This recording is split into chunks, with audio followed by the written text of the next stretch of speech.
Coombsville, where we are located for Ackerman Family Vineyards, is one of those unique terroirs that always was off the radar for a long time. But until recently, it's been obviously been growing, and people recognize it as such a unique and special place that creates wines that many people have said over the years are very Bordeaux-like in their structure and values and tastes and everything that goes with that. So for me personally, to be able to work with Peter Marks and I have known each other, gosh, I want to say almost 20 years now, since our Copia days when Peter was the head of the kind of the winemaking education group at Copia, and I was chairman of Copia at the time. He was super knowledgeable then, and even more so now over the years, working with all kinds of wineries and groups globally all over, and has a deep and thorough knowledge of wine in all levels. As a master of wine, one of very few in the world with that title. So it's a true honor to be working with him again. And he has personally been tasting our wines and being part of our tasting experience to kind of make sure we're on the right track and giving us a sort of a sense of how we're doing over the years. And so it's a super honor to be with you, Peter, today and have you work with us on this. I'd love to start with a story, because my story, as you know, some of you have heard it, but for years when I was just getting started in 1995 and more seriously in 2003 with our 2003 Cabernet Sauvignon, people were always trying to give a sense of place for the Coombsville appellation and the wines coming out of the region.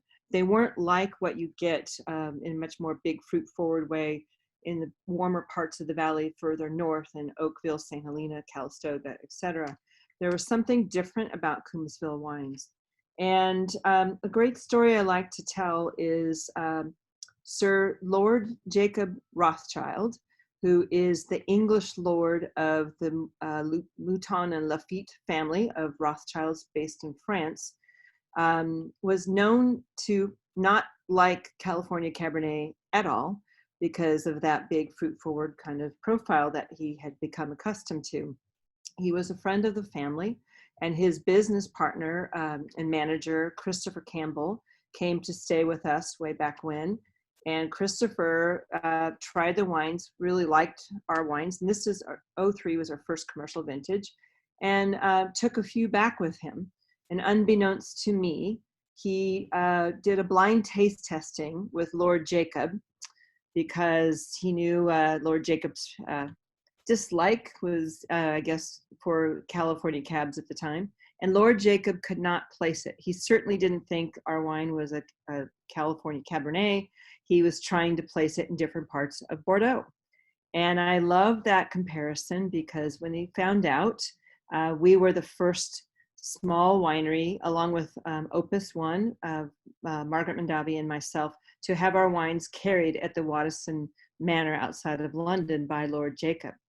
And so I felt at that time in 2003, that was a good omen that a small little winery located in Coombsville with only 200-300 cases produced could be on the same stage as some of those Bordeaux varietals that were coming out of France.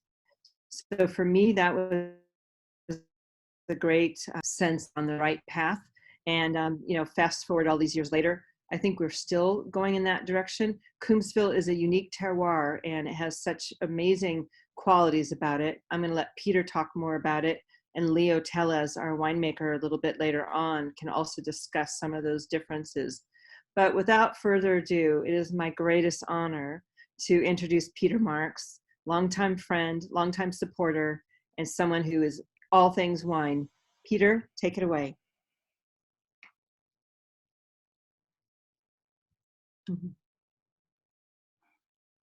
I think we need to unmute.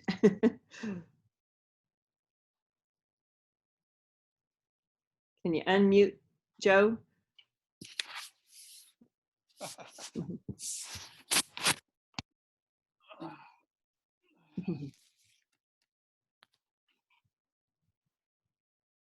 Peter, the button on Okay, there we go. Yeah, go. thank you, Joe. I wasn't able to do that myself. Oh, thank you for the very nice introduction, Lauren. It's great to see you virtually. I wish we were in person, and hopefully that will be the case before too long. But and that's a great story. I love that story. And you know, like you said, I've been tasting your wines from the very early days of your commercial production, and it's always been a wine that just has that reminiscence of Bordeaux. And do you know which of those pictures is Bordeaux? Anybody? The top one. Yeah, there you go. That's Mouton Rothschild. I thought it might be your house, Lauren, but it looks like Rothschild from that viewpoint. And of course, down below is Coombsville. And what I wanted to do is just kind of give a little bit of an overview of both these regions, how they are different, how they're alike. But you know, in doing the research, I found that there is this so-called 6 degrees of separation, and we all know that theory is that none of us are separated by more than 6 different connections, social connections. And actually today we're only separated by 1, which is a Zoom meeting. But if you look at the latitude, it's 44 degrees roughly for Bordeaux and 38 for Napa. So we are separated indeed by about 6 degrees. In many ways, Bordeaux and Coombsville are very much alike, but there are some differences. And just to give you the overview, we all know Napa Valley. If you're familiar, I hope you are. If not, you should come visit, and definitely visit the Ackerman House in downtown Napa. But Napa Valley itself is about 30 miles in length and about 1 to 5 miles in width. If you look down at the bottom part of your screen, down to the sort of the southeast section, you will see the appellation of Coombsville, right on the eastern side of the city of Napa. And it's very close to Caneros. And we'll talk about this because it's important to the overall temperature of this region, which is much cooler than you will find in the rest of Napa Valley. So to discover Coombsville, which is a great place, it's located, as I said, just east of the town of Napa. And comparing Napa and Bordeaux, they are quite different in size. In fact, Napa Valley is about 1/8 the size of Bordeaux. And you can see there on the map, that's not exactly the right proportion, but they're very close. The other thing that's different about them is their climate. And the main difference here is that Bordeaux has what we call the maritime climate. That is characterized by having mild winters, rarely snows there, and warm summers. But it does rain throughout the year, and that's what a maritime climate is. Their proximity to the Atlantic Ocean is such that they get a lot of storms that come over throughout the year. And they average about 37 inches of rain per year. Napa Valley has a similar temperature. Again, we have mild winters, warm to sometimes hot summers. As you know, it can get up over 100 degrees here.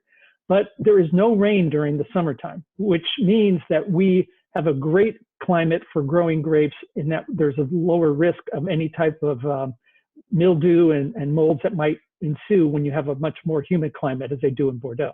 And you can see our rainfall overall is about 10 inches less at 27 degrees per year on average.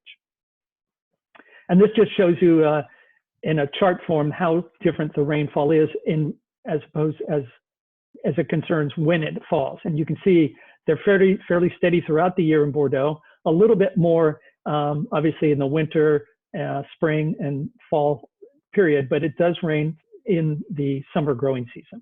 And again, that puts disease pressure on the vines. The other thing that's pretty close in comparison is the temperature. So what I did here is I chose temperatures between Bordeaux, Coombsville, and St. Helena. Now, the St. Helena line and the high average temperature, this is the average high temperature, and it's about, the red line is St. Helena. And you can see the lines below that, the yellow line and the blue line are both Bordeaux and Coombsville. And so you see that the temperatures in Bordeaux and in Coombsville are much lower. Also, if you look at the average low temperatures, they're a little bit higher for Bordeaux, but again, pretty similar across the board. So the fact is, Coombsville compared to St. Helena is much cooler, and that's because St. Helena is further away from the influence of the San Pablo Bay, which is the northern part of San Francisco Bay. And it's also the narrowest part of Napa. It's only about a mile wide in that section of Napa Valley. So St. Helena tends to capture a lot of that heat, especially in the late afternoon. And this just compares Bordeaux and Coombsville as far as the temperatures. And again, it's very similar. And that's one of the things that I think you see characterized in the wines themselves, is that unique similarity between these two famous regions. This picture is a Google picture of Coombsville. And I love this picture because it shows how it's sort of a crescent-shaped appellation. And it's, again, up against the southern part of what we call the Vaca Range. The Vaca Range is a range of mountains that's on the eastern side of Napa Valley. Coombsville is a little bit warmer than Carneros, although, again, it's much cooler than the Appalachians to the north. And fog frequently makes its ways into Coombsville in the late afternoon and early evening.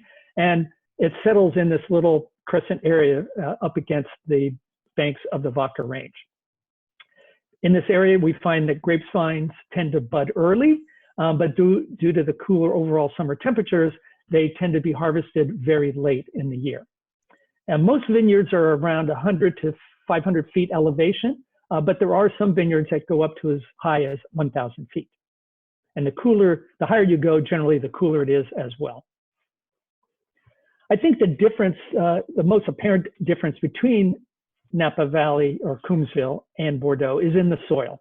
And here's a picture of some volcanic tufa, because the eastern side of Napa, particularly the Vaca Range, has quite a bit of volcanic character. And here you see some of that weathered volcanic rock. The temperatures, while the same, the soils are quite different. And here's a picture that I really like, because not only does it show the Ackerman lines, but it also shows up that it's not just volcanic, but it also includes some alluvial soils. Alluvial soils are those soils that have been washed down from the mountains over the years. And you can see the rather large size of the rocks there, which is very conducive to producing great quality wine. In other words, the soil here, being mostly volcanic and alluvial gravel, is not very fertile. And because it has that large size of that soil material, any water that comes through will be drained very easily. So the vines really have to dig deep into the soil to reach the nutrients and the water to make themselves grow and get enough nutrients to produce wonderful fruit. But when you're stressing the vine, as it sort of naturally does with these somewhat low in water and low nutrient soils, you're going to get a much more concentrated grape, and resulting in a much more concentrated and flavorful wine. Now in Bordeaux, it's a little bit different, as I said, and I'm going to just get to my pointer real quick so I can just show you a couple things. The main thing in Bordeaux is that you have different sections based on these rivers. So this river here is called the Gironde River, and it is formed by the Dordogne River here and the Garonne River. So the confluence of these two rivers, in fact, the Dordogne comes out of the Massif Central and flows westward until it joins the Garonne. And the Garonne makes its headwaters way down in the south, in the Pyrenees that separate France and Spain. So these two rivers, as they flow together, then form the Gironde that goes out into the Atlantic Ocean. But because of these different rivers, over the years, different types of soils have been deposited in Bordeaux. And we separate these areas into the so-called left bank, which is everything over here on the left side of the Garonne and the Gironde, and then the right bank, which is everything that's on the right side of the Gironde and the Dordogne. Now, when you see this map, it doesn't show you the soils, but on the right bank, and those appellations that are probably most famous are Saint-Emilion and Pomerol, have soils that are very high in clay. There's also some gravel, there's some sandstone, there's some limestone as well, but predominantly clay. And on the left bank, the area of the Médoc, including the villages of Pauillac, Saint-Julien, Margaux, and Saint-Estèphe, along with the Graves, the Pessac-Léognan area, are more likely to have gravel soils, big rock pebbles, sort of like we just saw in that last picture. And here's a picture that gives you that depiction. Let me just close this here.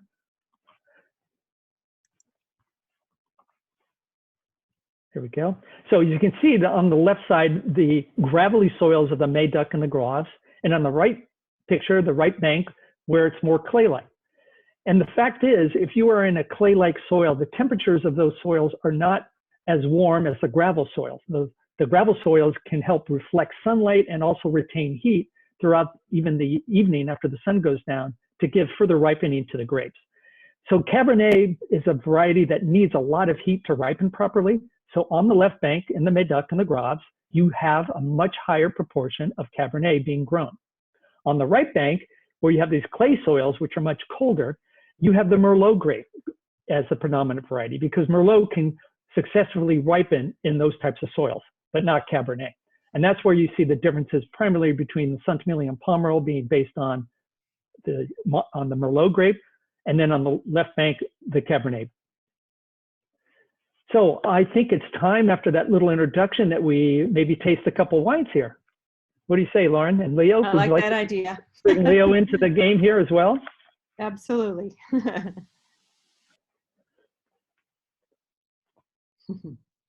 All right, so which one should we start with? I'm going to let you pick, Peter. All right, well, let's go to the 2008, because this is a wine that I think is the wine that's really showing some great age potential of Ackerman. And I actually dug out my note that I wrote about 10 years ago on this wine. When you asked me to do one, I'm going to see if it still pertains today. This is a year, by the way, 2008, some of you may remember, it was a year where we had some really severe frost. I think it was on April 27th when the temperatures got down to about 27 Fahrenheit.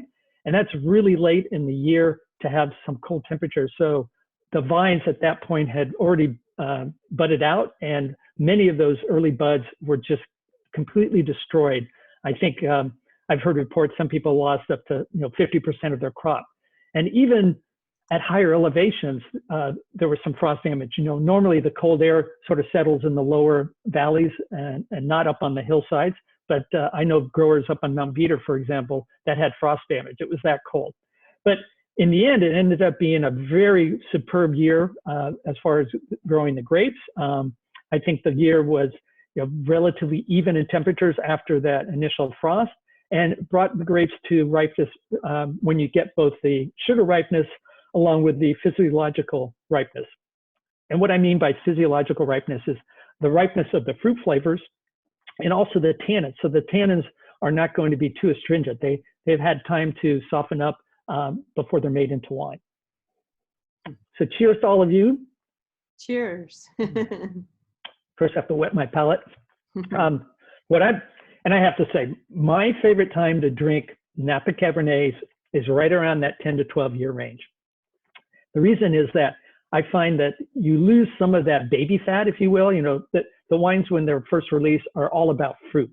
And then when you get about 10 years, you start to develop enough of the so-called tertiary notes or the bouquet, things like cedar, cigar box, sandalwood.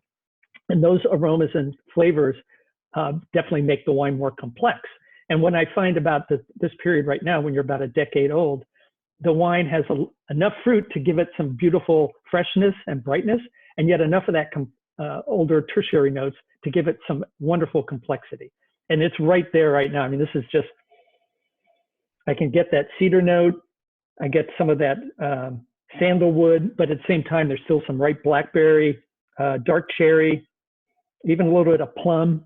And the oak in this wine is there, but it's certainly not in the forefront. It's more in the background, which I like, just a little bit of toastiness, maybe a hint of mocha as well.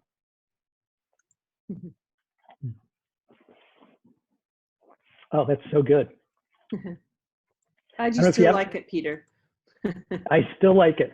The tannins are just beautifully balanced right now. And that's the other thing, as many of you probably know, that one of the reasons you age a wine is not just to develop those additional flavors and more complexity, but you also will help lessen the tannin impact, because over time the tannin drops out in the form of sediment. And that's something that makes the wines taste a little bit more rounder and supple and plush. And right now this wine's like velvet, and yet it still has that nice, bright, refreshing acidity, which you will get in a cooler climate like Coombsville. You're not drinking, Lauren.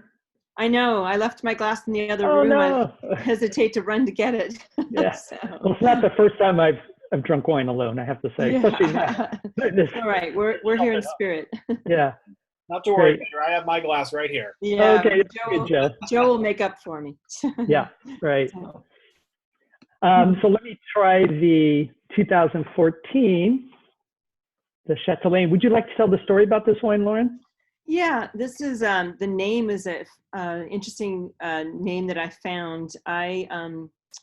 As many of you know, you can see in the backdrop here, I found an old dilapidated Victorian in 2010 and started fixing it up. And because I've never had a knowledge, really intimate knowledge of the Victorian era, since it was a house built in 1888, 89, I went to, for a summer program to Oxford University to learn about the Victorian era, and was assigned for the first time in a long time to do, I had to write a paper, I had to do a whole presentation. And one of the names that kept coming up was Le Chatelaine. And Le Chatelaine was a name derived obviously from France, primarily probably the late 1700s, early 1800s. In the early days, it was used to depict the kind of the head housekeeper of the castle or the chateau that would usually wear a chain belt with 5 tools on that belt that would include like a master key, a thimble perhaps, a pair of small scissors, a monocle or seeing eyeglass, things like that, as she would go around and do her travels through the chateau as the head housekeeper. Over the years, it became part of the Victorian era, and it was brought into all large country homes. And the lady of the house became known as the Chatelaine. She was the head mistress of the house, married to the lord or whoever's the head of the manor. And over the years, also, it became less practical tools, but more encrusted with jewels and sapphires and diamonds and things like that to designate her role as the head lady of the house. And so as I was studying this at Oxford and having to write about all these things, I thought, wow, that's an interesting name for our Bordeaux style blend, because it has all 5 varietals in it. It has Cabernet, Cab Franc, Merlot, Petit Verdot, and Malbec. So those 5 tools, just like on that original tool belt. And I'm the lady of this Victorian house. So the names seem to work. And on the back of it, which this picture doesn't show, it actually shows pictures of a museum piece of actual Le Chatelaine from the 1800s in the Victorian. There you go. Thanks, Peter. Yeah, you go. So yeah, that's one of them. And so it seemed like it was an appropriate fit for this particular wine. That's a great story.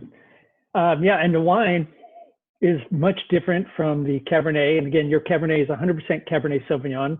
And so I would liken that to more of a left bank Bordeaux, for example, the Médoc, where they grow predominantly Cabernet. Whereas this wine, I would put more on the right bank, given the blend and also high percentage of Merlot, as well as some Cabernet Franc, which are the other varieties that they typically find on the right bank.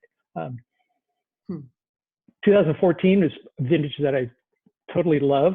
The wines have always shown beautifully from the very beginning. I don't know people who like to age their wines to soften. With the 14s, I find that they were very showy from the get-go. They didn't have too harsh tannins. The tannins have always been very well integrated and very mellow. And I like this wine a lot. It definitely shows some of that Merlot character, which can be a little bit more of a red fruit. So I'm getting red plum as well as red cherry, a little bit of red raspberry.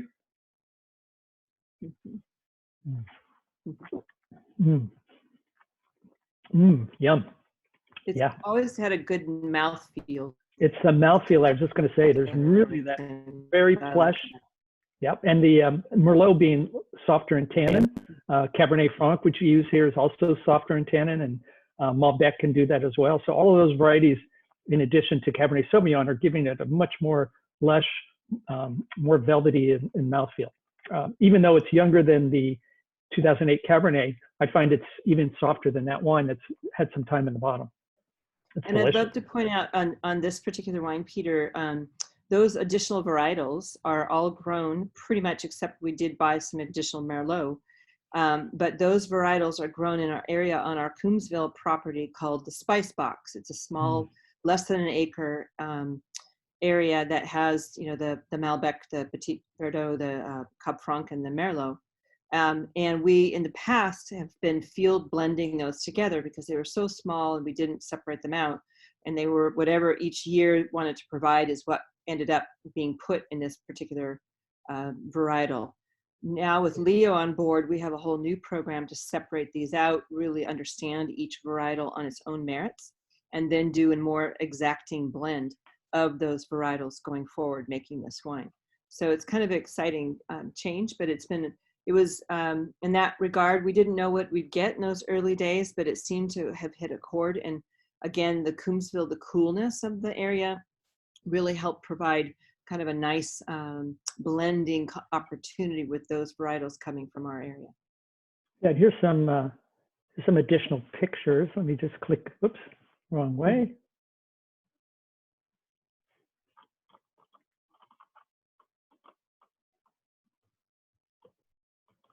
There we go. First of all, there we go. I just love that picture. And Lauren, you're down there on the right, just to the right. Yeah, of the I'm barrel. right there in the middle, in the front. But this, I don't know what year that picture was taken, but those are the entire wineries, producers, owners in Coombsville. And if you think about Coombsville, it's a tight-knit community. And, you know, Yeah. I mentioned how big Bordeaux is. You know, Bordeaux has over 7,000 chateaus or properties. Napa, just the entirety of Napa is around 500, give or take. And Coombsville, it looks like you're just a couple dozen. So yeah.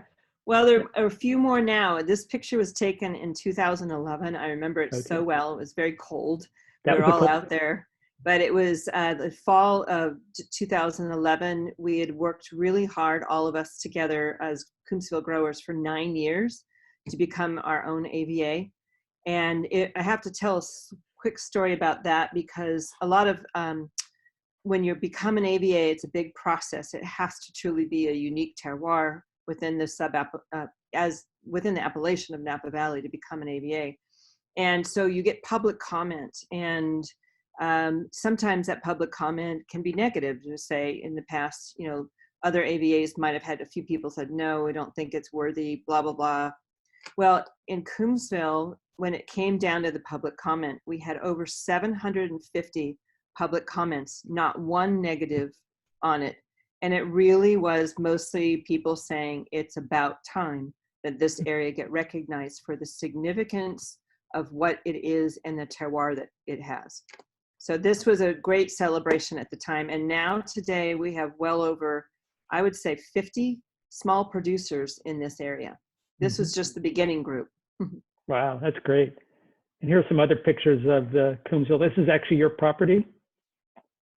Yes, I believe, yes, it is. Taken from a different angle. Yes, it is.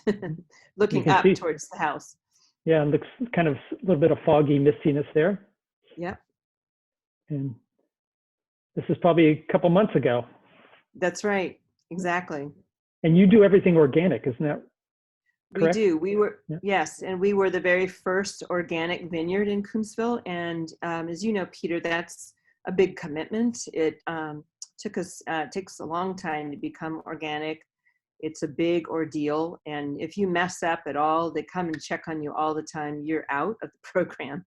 And really, it took 6 years to become truly organic. And it's something that we're very proud of. It really, I think, helps to maintain the health and sustainability of the terroir, the vines themselves. And it's, you know, where we don't use pesticides, we don't use fertilizers, we don't use anything that would be out of the ordinary, other than just, you know, what weather and soil and, you know, natural things can give us. Right. This is a view of our carriage house looking towards the east. It's kind of a little bit southeast from our property. And as Peter mentioned on, I think that one slide that you had, Peter, kind of showing the roundness, this is, from what I understand, was part of an old volcanic caldera that fell down on itself and created part of this ridge from way back when. So that's part of the reason why we have a lot of, obviously, the tufa, or the volcanic soil that we have deep down below the vines. And I love that picture of Cabernet grapes just because it shows those beautiful clusters and how loose they are, which is, you know, they're not these big plump grapes that you might find in the Central Valley. This is soils that don't give you a lot of fertility, but certainly great quality. Yes. And I have one more beauty shot there. Ah, I love it. Yeah. Pretty. Pretty, pretty. Great. So shall we bring in Joe, or do we have any questions that we should address at this point? Yeah, absolutely. I do have a few questions for you here, Peter, and beautiful presentation, by the way. I mean, very great wealth of knowledge on there, and just so many interesting facts alone about the similarities between Napa and Coombsville. Very interesting that we're only 6 degrees in separation, so essentially neighbors from a distance. But we do have our first question. So the first question is, what two well-known or acclaimed Bordeaux producers would you compare Ackerman to? In what ways are they the same? In what ways are they different? Wow. Well, they're different in 6 degrees, but other than that, it's funny you ask that question, because I always think of the Coombsville area, and particularly the Ackerman Cabernet, as being somewhat like a Saint-Julien, which is kind of in the middle of the Médoc. The northern part is Saint-Estèphe, and then you have Pauillac, and then next is Saint-Julien, and below that is Margaux. And to me, it's like right in the middle, sort of like the filet mignon, if you will, of the Médoc. The wines are typically have more elegance, more finesse, which is what I find in the Ackerman wines.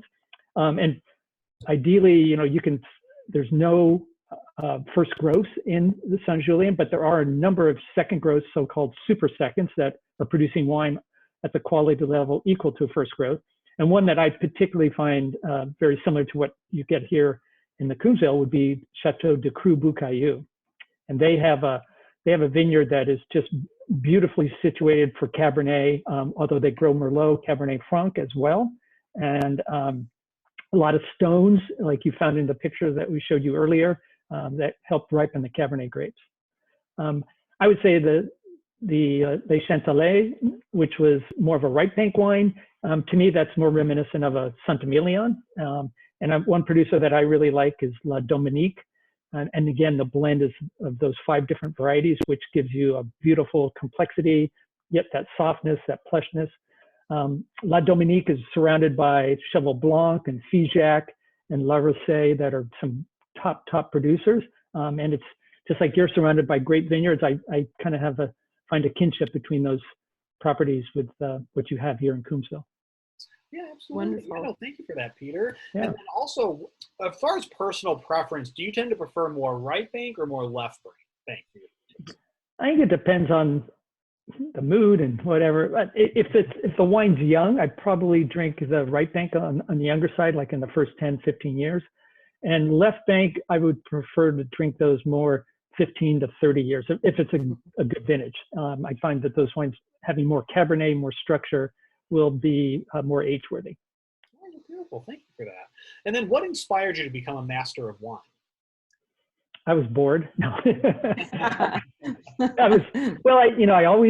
I just loved learning about wine. And I always tell people that the biggest lesson I've learned having become a master of wine is that you can never truly master wine. It's just too large a subject, and things are changing every vintage and every year. And that's why I love teaching at the Napa Valley Wine Academy, because we offer such a great array of different types of courses. One of our mainstays is a Wine and Spirit Education Trust, which is the precursor for people who want to become an MW. But it just, to me, it was a way to just further my knowledge. But I also knew when I decided I wanted to make wine a career, I used to be in the restaurant and food business. When I decided I ultimately wanted to make wine my career, I knew I would make better headway if I had some type of certification. And if I knew what I was getting into, I probably would have shied away from it. But now that it's done and over with, it opened doors. I would never have met Lauren at Copia if I had not achieved that title. So it's been a real blessing. Wonderful. And, especially and for me as well, I should say too, Peter, because you've taught me a lot over the years as well. So thank you for that. Good. Well, we never stop learning. That's right. Absolutely. And even with your background in the food and wine world, especially, what dish would you prepare, or you go to a restaurant and order that you always have to have a Bordeaux with? Like, what is that dish? Well, you may not like my answer. I'm a bit of a heretic when it comes to wine and food. In fact, I just completed a sort of a micro course at the Napa Valley Wine Academy, which is called Drink Any Wine with Any Food. I really believe that you can have great wine, you can have great food, and sometimes when they go together, it makes the wine taste out of balance, and it doesn't make the wine taste well. So there's something you can learn very easy to make, as said, any wine go with any food. If it's a warmer period, I probably would drink a lighter red, or certainly rosé, as I'm drinking copious amounts these days. But certainly in the cooler and colder months of the year, a big rich Cabernet, I would go with a rack of lamb, steak, that kind of thing. But again, in the summertime, I would drink Cabernet with a roast chicken, but I would chill the Cabernet a bit, because at cooler temperatures, the wine tastes fresher and brighter. And I think it would show the wine in a better light if you do that. In fact, I always serve my red wines in the low 60-degree Fahrenheit, because of the attractiveness of the fruit is brought to the forefront when you do that. Oh, absolutely. Someone you know, Peter, quite well from our past, Victor Scargill. I think his mom is on the line here with us today too. He was the first chef to actually order our wines, and he served it at Go Fish with Cindy Paulson with tuna. Yeah. And so that he apparently said it went great, and everybody seemed to enjoy it. So there you go, to prove your point. Yeah, absolutely. Actually, we do have a question from the Scargills as well, too, believe it or not. So, the question from the Scargills is, Peter, can you comment on how the Ackerman wines will age 10 to 12 years, especially the Cabernet in particular? Will they age 10 to 12 years? Is that the question? Yeah, and like how did they progress over the years? Oh, how do they progress? Well, like I said, you develop those additional flavors, complexity, the bouquet. The technical term is the tertiary notes, and those are dried fruit characters. So in the 2008 here, there is some fresh blackberry, from some fresh cherry, but there's also a slight dried character to it, maybe a little bit of fig. And then those flavors that just come, it's the magic in the bottle. It's the, as I said, cedar, sandalwood. Sometimes you get chocolate, mocha. What else do I have? Mushroom. With a Cabernet, sometimes I get like a brown mushroom character as well. And those, it just makes the wine more interesting. Well, usually with older wines, you pour a glass and you smell it and you taste it, and that's really interesting. And then you go back to it, even just a couple of minutes later, and you find something new. And that doesn't typically happen with a young wine. With a young wine, it's a little bit more in your face and kind of shows you everything it has to offer right at the beginning. But with an older wine, it tends to open up and develop as you enjoy it with a meal or by itself. And again, the tannins soften over time too. So if you don't like that astringent sort of bitter taste that is often found in young Cabernets, with bottle age, it will go away, not entirely, but to a certain extent, to make the wine much smoother and softer. Again, 10 years is my preferred time, because you get some of that bright freshness and youth, and still some of that development. But you can easily go another 10 years, 20 years beyond, and from the beginning of the vintage, to really capture some more of the complex older characteristics. Right. One of the things I was just going to add to that, one of the things that's fun is we have those wines that, before we became an actual commercial bonded winery, from 1995 to 2002 were what we call our experimental years. And those wines, we still have those, and they are still drinking pretty darn well from the 1995 to 2002 range. So that's what was encouraging to me when I went out to start selling our first, 2003 vintage, is that I knew already that with, 8-9 years of time, those wines were aging beautifully as they got older. So I had a sense that that would continue with, the current wines. So that's also what we've noticed about Coombsville too. Yeah, and that's, you bring up a good point, which I didn't mention, but one of the things I find in Coombsville is that you have the tannin, which is typical with Cabernet, but you also have the acidity. And those are the two factors that really help give longevity to the wine. Also concentration of fruit, which you have because of your sort of meager soils that give really deep concentrated character in the grapes. But that acidity is something that is going to keep the wine fresh for many years. Mm-hmm. And that's due to the cooler climate.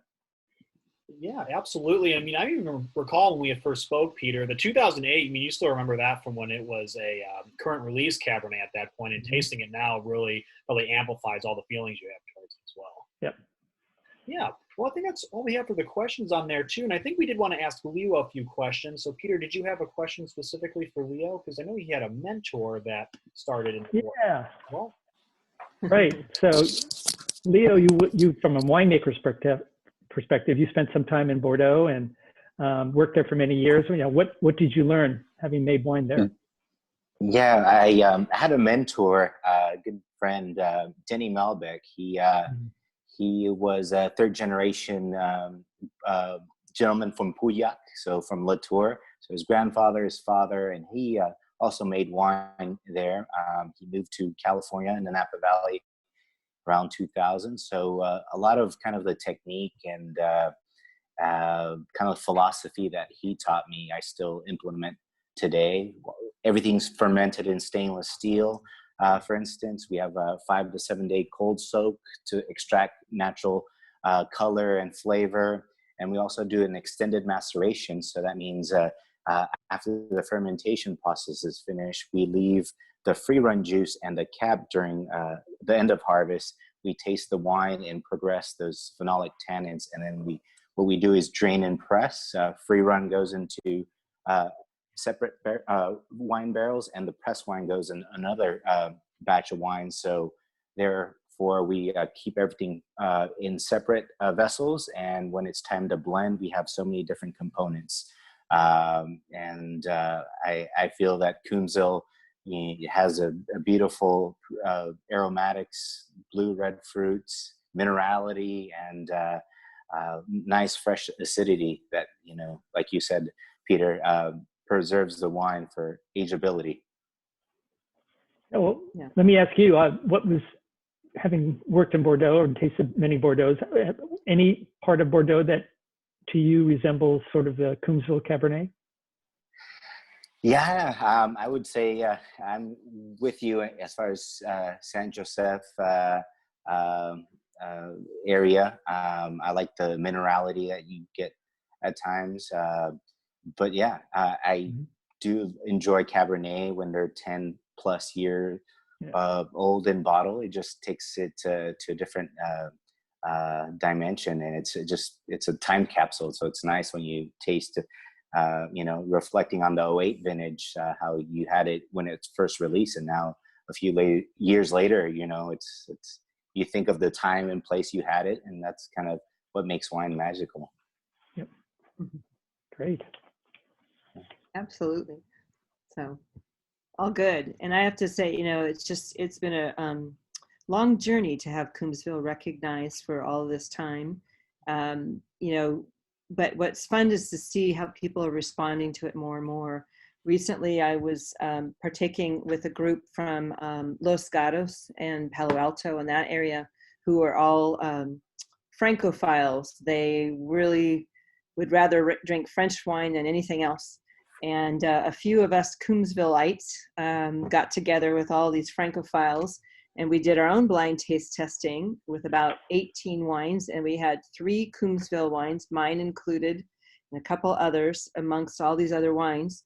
And we challenged those guys to find the Napa wines, and they could not.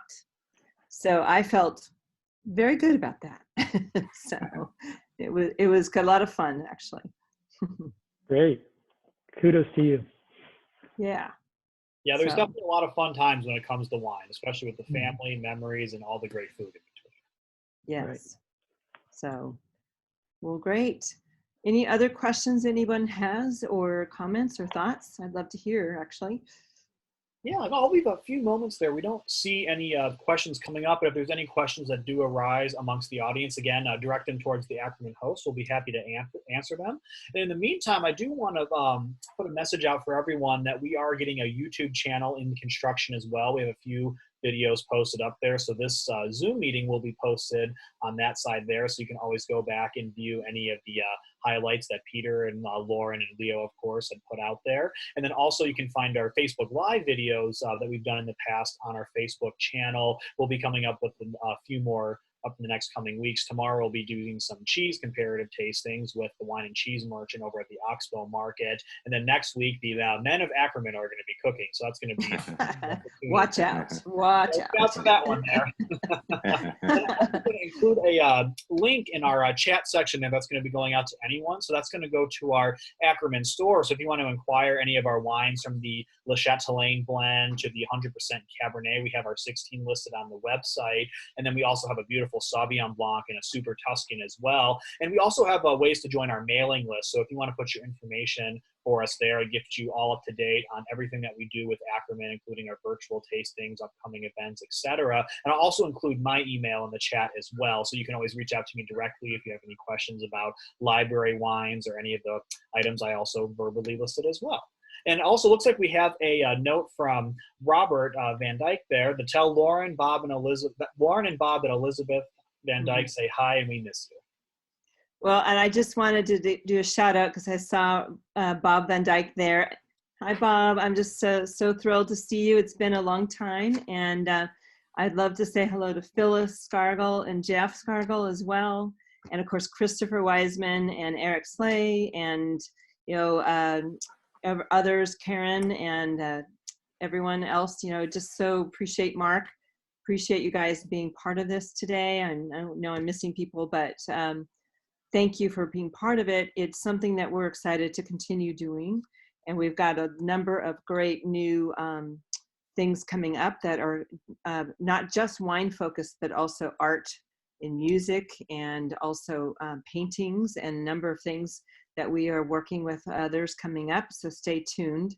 And, through this crazy time, it's actually been a blessing to be able to do these kinds of things because we're reaching out to more people. And I can't thank everyone enough to support small businesses like us because this is just really, unprecedented times, but it's actually been wonderful because the connections are even deeper now. So I appreciate that. And Peter in particular, it's just wonderful to see you and to thank you again for your support and encouragement over the years. This is a great chance to really once and for all tell people, yes, Coombsville is very similar to what we are seeing and what we can experience in Bordeaux as well. And I'm just, thankful that you could join us today. So thank you. Yes, thank you very much, Peter. Well, thank you for having me. And, while wine can help reduce that 6 degrees of separation, hopefully we can reduce it even more in the coming months as we get back to some sort of normalcy. Let's hope so, and hope everybody's staying safe, and wish you all the best. I know it's not a perfect time for everyone, but we're thinking about everyone who's out there. And wine's a good way to bring us together. Yes, it is.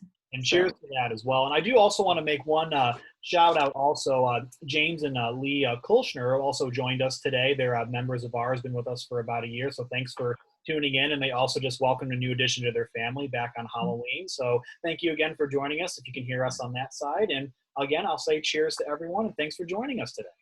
Cheers, everyone. It's great to see you all. Thank you for joining us and stay tuned for more in the future here. Thank you guys. Bye. Bye-bye. Bye now. Bye-bye.